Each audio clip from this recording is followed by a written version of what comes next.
आज मैं आपको नामाक्षरों से संयुक्तांक या भाग्यांक ज्ञात करना और उसका जन्म दिनांक के संयुक्तांक या भाग्यांक से मिलान करना, यह जानकारी दूंगा, यह बताऊंगा। आप इसे ध्यान से सुने। इसके अपने कुछ नियम हैं, वो अच्छे से ध्यान रखें। कारण उसका यह है कि नामाक्षर का संयुक्तांक जन्म दिनांक के संयुक्तांक से मिलान करना चाहिए। यदि ऐसा है तो इसका मतलब यह होगा कि हम भाग्यशाली हैं, हम लकी हैं। नतीजा कि हम जो काम अपने नाम से करते हैं वह काम हमेशा सफल ही होगा। इसलिए आप इस ओर अच्छे से ध्यान दें। इसके पहले वाले वीडियो में मैंने आप लोगों को जन्म दिनांक से किस तरह संयुक्तांक या भाग्यांक या नियंत्रांक ज्ञात किया जाता है बताया था। मैं कोशिश करूंगा इसमें कि डिस्क्रिप्शन में उसका आपको लिंक दे दूं। अब अपन अपने इस मूल बिंदु पर आते हैं, लेकिन उसके पहले मैं आपसे एक बात कहना चाहूँगा कि यदि आप अभी तक मेरे चैनल को सब्सक्राइब किसी कारण से नहीं कर पाए हैं, आप चैनल सब्सक्राइब करें। आपको यदि किसी भी प्रकार की कोई बात कहनी, सुननी, पूछनी हो, कमेंट बॉक्स में लिखे, मैं आपको उसका जवाब अवश्य दूंगा। पूरा वीडियो देखें, क्योंकि जब तक हम पूरा वीडियो नहीं देखेंगे, नहीं समझेंगे, तब तक हमें जो ये ज्योतिषीय गणित है, चाहे अंक ज्योतिष हो या हमारा भारतीय ज्योतिष हो, हम किसी भी हाल में सीख नहीं पाएंगे। सीखने के लिए ए से जेड तक, यानी कि शुरू से अंत तक हमें पूरा गणित आना चाहिए। ज्यादा समय ना लेते हुए हम अपने मूल बिंदु पर, मूल विषय पर आते हैं। पहली बात आपको यह ध्यान रखनी है कि नामाक्षरों में अंग्रेजी भाषा के अक्षर लिए जाते हैं, जैसे राम, RAM, न कि RAM। राम, हिंदी वाला राम, ऐसे ये अक्षर का, यानी कि हिंदी में जो राम लिखा है, इसका संयुक्तांक यहाँ ज्ञात करना नहीं बताया जा रहा है, बल्कि अंग्रेजी में RAM इन लेटर्स को काम में लेते हुए राम लिखा है। इसका संयुक्तांक या भाग्यांक ज्ञात करना यहाँ बता रहे हैं। अगली बात है कि अंक विज्ञान में, न्यूमरोलॉजी में, ए से जेड तक, ये ए कैपिटल है, ये जेड भी कैपिटल है, चाहे ये स्मॉल लेटर हो दोनों, चाहे कैपिटल लेटर हो, तक प्रत्येक अक्षर को एक विशेष अंक दिया गया है। स्मॉल ए है तो भी वही अंक है, कैपिटल ए है तब भी वही अंक है। कहने का मतलब स्मॉल और कैपिटल लेटर के चक्कर में आप ना पड़े।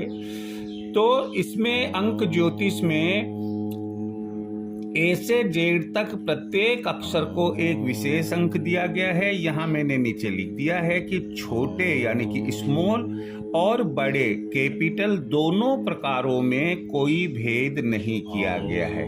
ये छोटे और बड़े यानी बड़े अक्षरों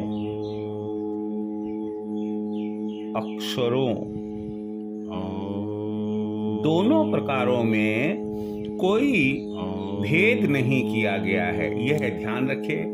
नाम में प्रयुक्त अक्षरों को एक स्थान पर लिखकर उन्हें विशिष्ट अंक, ये विशिष्ट अंक कौन से है, जैसे कि मैंने यहाँ ऊपर लिखा ना कि विशेष अंक दिया गया है, ये विशिष्ट अंक कौन से है अभी अगले स्क्रीन पर मैं आपको बताऊंगा। विशिष्ट अंक प्रदान करते हैं आप जो भी नाम है, केवल राम है, राम प्रसाद है, राम प्रसाद शर्मा है या और कोई सरनेम लगाता है, वो पूरा आप जो अंग्रेजी के अक्षर काम में लेते हैं उससे एक स्थान पर लिख ले और उन्हें विशिष्ट अंक जिसकी सूची में बताऊंगा आपको प्रदान करें। बाद में सभी अंकों का योग लगाते हैं। आप अंकों का योग लगाएंगे, अंकों का योग जो लगाएंगे उसके बारे में मैंने लिखा है यहाँ कि यदि अंकों का योग 2 या 3 अंकों की संख्या में आता है, जैसे अंकों का योग 27 आया तो 2 अंकों की हो गई, अंकों का योग 101 आया तो 3 अंकों की संख्या हो गई। 2 या 3 अंकों की संख्या में आता है तो फिर उन 2 या 3 अंकों का योग लगाते हैं। मान लो एक बार कि आपके पास में योग आया 74, अब 74 आया तो 2 अंकों का योग लगाया 4 और 4 + 7 तो 11, फिर 2 अंकों की संख्या मिल गई का योग लगाते हैं। पुनः 2 अंकों की संख्या प्राप्त होने पर यदि फिर ये 2 अंकों की संख्या 11 प्राप्त हुई, फिर अंकों का योग लगाते हैं तो 1 + 1 2 हो गया। कब तक लगाते रहेंगे? जब तक कि हमें 1 अंक प्राप्त नहीं होता है, और 1 अंक प्राप्त करते हैं यानी कि 1 2 3 4 5 6 7 8 9 इनमें से कोई अंक हमें प्राप्त होना चाहिए। इस प्रकार प्राप्त 1 अंक ही नाम का यानी कि जो नाम आपने लिखा राम या राम प्रसाद या राम प्रसाद शर्मा नाम का संयुक्तांक या भाग्यांक होगा। अंग्रेजी के इन अक्षरों को जो विशिष्ट अंक प्रदान किए गए हैं उनको इन 2 सारणियों के द्वारा मैं आपको समझा रहा हूँ। हमने यहाँ लिखा अक्षरों को प्रदान विशिष्ट अंक, इसका मतलब ये है कि यह एक हमने सारणी बनाई है जिसमें जो पहला कॉलम है, वैसे मैंने ये रो के रूप में लिखा है, पहली रो है वो अक्षर है और दूसरी रो जो बनाई है वो मैंने विशिष्ट अंक की बनाई है। यहाँ आप ध्यान रखिए, जैसे पहली रो में पहली पंक्ति में A B C D इस ऑर्डर में X Y Z तक आपने लिखा। यहाँ A को 1, B को 2, C को 3, D को 4, E को 5, F को 8, G को 3, H को 5, I को 1 अंक दिया गया है। इसी प्रकार J को 1, K को 2, L को 3, M को 4, N को 5, O को 7, P को 8, Q को 1 और R को 2 अंक दिए गए। S को 3, T को 4, U को 6, V को 6, W को 6, X को 5, Y को 1 और Z को 7।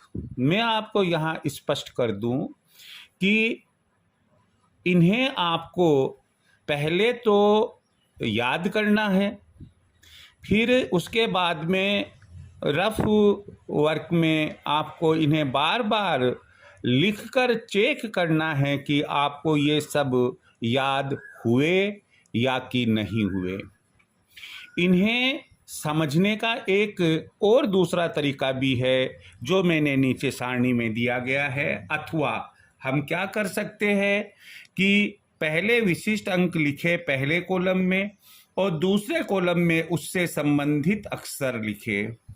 पहले कॉलम में 1 2 3 4 5 6 7 8 9 ये हमने रूट डिजिट्स लिख लिए।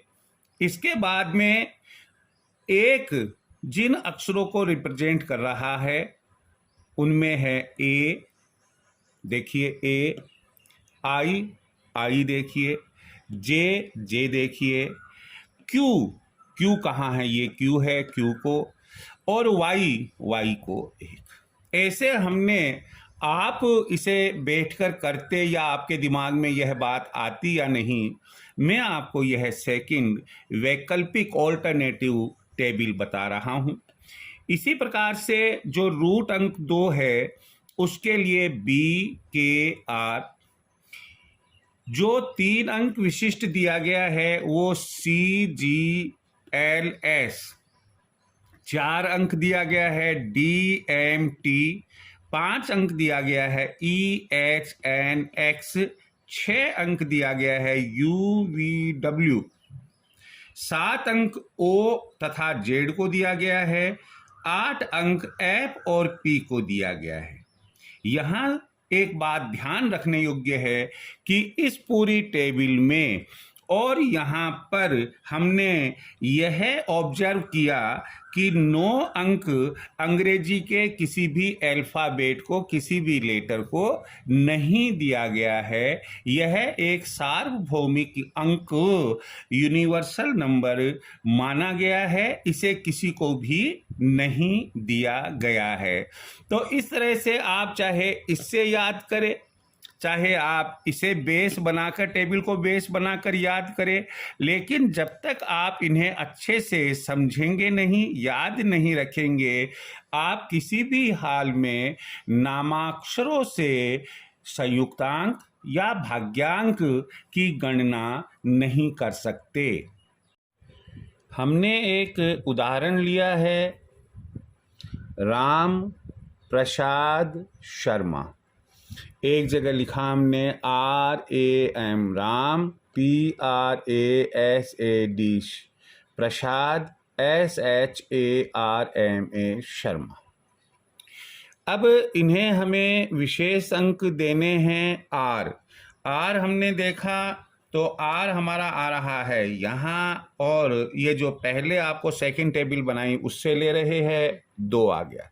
A 1 है, M 4 है, M 4 है। इसी प्रकार से P 8 है, R 2 है, अभी हमने लिया था R 2। ये आप इस टेबल का या इसके पहले वाली जो टेबल बताई थी उसका प्रयोग करते हुए इन्हें विशेष अंक प्रदान करेंगे। नतीजा ये होगा कि अब आप इसको एक साथ सम करने की बजाय, एक साथ जोड़ने की बजाय 3 भागों में रख लो, और एक साथ जोड़ सकते हैं, एक साथ जोड़ लीजिएगा, आपके जवाब में कोई अंतर नहीं आएगा। तो हमने 2 और 1 3 और 4 7, 8 और 2 10 और 1 11, 3 14, 1 15, 4 19, 3 5 8 और 1 9, 2 11, 4 16, 3 और 5 8 और 1 9, 2 11, 4 15 और 1 16, ये हमने लिखे। अब ये जो इसका 7 आया, इसका 19 आया, इस भाग का 16 आया, इनका योग लगाया हमने तो 7 और 19 26 और 16 42 हो जाता है। 42 फिर 2 अंकों में आता है तो हमने फिर इसका योग लगाया 4 + 2 6 संयुक्तांक हुआ। ये जो संयुक्तांक हमारा ज्ञात हुआ है वह उस जातक के नामाक्षर जिसका प्रयोग उसने अपने डॉक्यूमेंट्स में कर रखा है, जो बोलचाल में काम आ रहा है वो, यानी राम प्रसाद शर्मा, उससे संयुक्तांक हमारा आ रहा है 6। अब हमें यह देखना है कि वह व्यक्ति परेशान है। अब वह व्यक्ति परेशान कहीं ऐसा तो नहीं है कि खुद के नाम की वजह से ही हो। देखिए, यह एक घटक यानी कि फैक्टर है। नाम और जन्म दिनांक का जो संयुक्तांक मेल खाना और हमारा ये कहना कि नाम सही है या गलत है, यह भविष्य का हमारे सुख दुख का एक फैक्टर है। केवल और केवल एकमात्र कारण यही नहीं होता है। लेकिन बड़े बुढ़ों से और विद्वानों से यह सुना है कि नाम का प्रभाव भाग्य पर बहुत पड़ता है, इसलिए हम जन्म तिथि तो नहीं बदल सकते, क्योंकि जन्म तो हमारा जिस दिन हुआ है वह तिथि ही रहेगी। लेकिन हम अपने नाम में स्पेलिंग्स जो है या नाम को छोटा बड़ा करके किसी एक अक्षर एक से अधिक अक्षरों को कम ज्यादा करके हम उसमें परिवर्तन करके जरूर देख सकते हैं और कोशिश ये कर सकते हैं कि हमारा जो जन्म दिनांक से संयुक्तांक आया है ठीक उसके बराबर नामाक्षरों से भी हमारा संयुक्तांक बने। इसी को समझाने के लिए हमने यह मान लिया कि ये जो राम प्रसाद शर्मा है इसका जन्म दिनांक 8 अगस्त 1972 है। 8/8/1972, तो 8 का 8 आया, इसमें प्लस किया, ये ऊपर वाला 8, ये यहाँ पर ये माइनस नहीं है, ये इसको ऐसे लिख सकते हैं आप अच्छे से समझ लेंगे कि 8/8/1972, 8 का 8 प्लस का निशान लगाया, 8 का 8 और 1 और 9 10, 10 और 7 17, 2 19, इनका योग है ये 19। फिर हमने टोटल किया 8 और 8 16 और 19 35। 35 का फिर हमने 2 भागों में 3 और 5 में रखकर 3 + 5 = 8 संयुक्तांक आया। हमने देखा कि नामाक्षर से संयुक्तांक 6 है जबकि जन्म दिनांक से संयुक्तांक 8 है। नाम जन्म दिनांक के संयुक्तांक से नहीं मिल रहा है, जबकि नामाक्षरों का संयुक्तांक जन्म दिनांक के संयुक्तांक से मिलना चाहिए, तभी वह लक्की नंबर होता है, अन्यथा लक्की नंबर नहीं होता है। हम ये कह सकते हैं कि राम प्रसाद शर्मा को अगर कोई आर्थिक, सामाजिक, राजनीतिक, शिक्षा से संबंधित, संतान से संबंधित, व्यापार व्यवसाय से संबंधित किसी भी प्रकार की बाधाएं उत्पन्न हो रही है तो वो उसके नाम की वजह से है। मैं आपको कह रहा हूं, यह एक फैक्टर है लेकिन कारगर है, इंपॉर्टेंट है, महत्वपूर्ण है।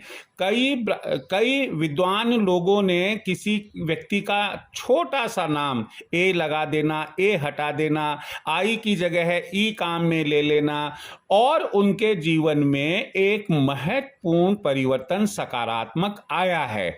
यह पाया गया है, यह शोधकर्ताओं ने पाया है। इसलिए हमें कोशिश यह करनी चाहिए कि इसमें कोई बुराई नहीं है, हम ऐसा करके देख सकते हैं। तो अब जो जन्म दिनांक है उसका संयुक्तांक तो हम बदल नहीं सकते, लेकिन इस 6 को 8 कैसे लाया जाए राम प्रसाद शर्मा को, तो इसको मैंने बहुत ही अच्छे तरीके से समझाने की कोशिश की है। और वो ये किया है कि अगर वह RP शर्मा लिखे क्या लिखे और बोलचाल में लोगों को कह दे, घर में कह दे, और अगर डॉक्यूमेंट्स में हो सके तो करवा ले, नहीं कोई बात नहीं है। अधिक से अधिक लोग उसको आरपी शर्मा बोले। आर 2 आ गया, 2 अंक है, पी का 8 अंक है, 8 लिखा, और शर्मा का जो आया था 16 आया था, वो 16 हमने एक साथ लिख लिया, अलग अलग विभक्त करके नहीं लिखा। अब 2 और 8 10, 10 और 16 कितने हो गए? 26। 2 + 8 + 16 26। 26 को फिर हमने टोटल किया तो 2 + 6 = 8। अब आप ये देख रहे हैं कि अगर इसका हम नाम आरपी शर्मा, राम प्रसाद शर्मा की जगह आरपी शर्मा लिखते हैं तो ये जो संयुक्तांक है यह मेच खा जाएगा। किससे? जो जन्म दिनांक से हमने संयुक्तांक निकाला है उससे यह मेच खा जाएगा। और हम ये कह सकते हैं कि यदि जातक परेशानियों में है उससे हम कहे कि भैया तुम अब आज से राम प्रसाद शर्मा की जगह अपने आप को पहचानो। किससे? आरपी शर्मा से। मुझे उम्मीद है कि यदि जातक समझदार है और इन बातों पर विश्वास करता है, या पुराने लोग कोई आपके पास में पूछने के लिए आते हैं अपने बच्चे के संबंध में कि साहब मेरे बच्चे का ये नाम हमने रखा है, यह सही है या नहीं, आप न्यूमरोलॉजी के इस विधान से जो अभी अभी मैंने आपको बताया है, नामाक्षरों से संयुक्तांक और जन्म दिनांक से संयुक्तांक, इन दोनों का मिलान करें, और कमी अगर दोनों मिल जाते हैं तो आप ये कहेंगे कि ही और शी इज लक्की, वह लक्की है, आप चिंता मत कीजिए। ये तो छोटी मोटी बाधाएं हैं, आती रहती है, लेकिन आप नाम परिवर्तित नहीं करें। मान लो यहां राम प्रसाद शर्मा में भी हमारे पास में 8 आ जाता तो हम ये कहते हैं कि नहीं, राम प्रसाद शर्मा ही रहने दीजिए। ये छोटी मोटी बाधाएं हैं जो ग्रहों की वजह से कहीं कोई, या हमारे खुद के पुरुषार्थ की वजह से कहीं कोई कमी रह गई होगी। आप इसे बदलिए मत, यह लकी है नाम। लेकिन हमने तो क्यों बदला? क्योंकि नामाक्षर से संयुक्तांक 6 है और जबकि जन्म दिनांक से 8 है, तो हम ये कहेंगे कि ही और शी मस्ट चेंज हिज और हर नेम। वह अपना खुद का नाम बदले, चाहे वह सर्विस में हो, चाहे वह पढ़ाई लिखाई में हो। जनरली क्या होता है कि जब 10th का एग्जाम, बोर्ड एग्जामिनेशन होता है बच्चों का, उस समय वो पूछा जाता है कि भाई आपका नाम क्या रखा जाए। तो ऐसी परिस्थिति में नाम में परिवर्तन करने की सबसे बड़ी सुविधा जो मिलती है वह है सेकेंडरी एग्जामिनेशन के टाइम पर मिलती है। तो यदि कोई बच्चा आपका चंचल है, पढ़ने लिखने में मन कम लगता है और उसके अच्छे मार्क्स नहीं आते हैं, बीमार रहता है, तो ऐसी परिस्थिति के अंदर आप उस बच्चे के लिए, उस जातक के लिए यह प्रयोग करके देख सकते हैं और बता सकते हैं, सजेस्ट कर सकते हैं कि उसका नाम अमुक नहीं बल्कि यह रखे। इससे उसके जीवन की बाधाएं दूर हो जाएगी। मुझे उम्मीद है कि आज जो मैंने आपको यह नामाक्षरों से संयुक्तांक या भाग्यांक या नियंत्रांक ज्ञात करना और उसका मिलान जन्म दिनांक से करना जो बताया है, समझ में आया होगा। जय श्री कृष्णा।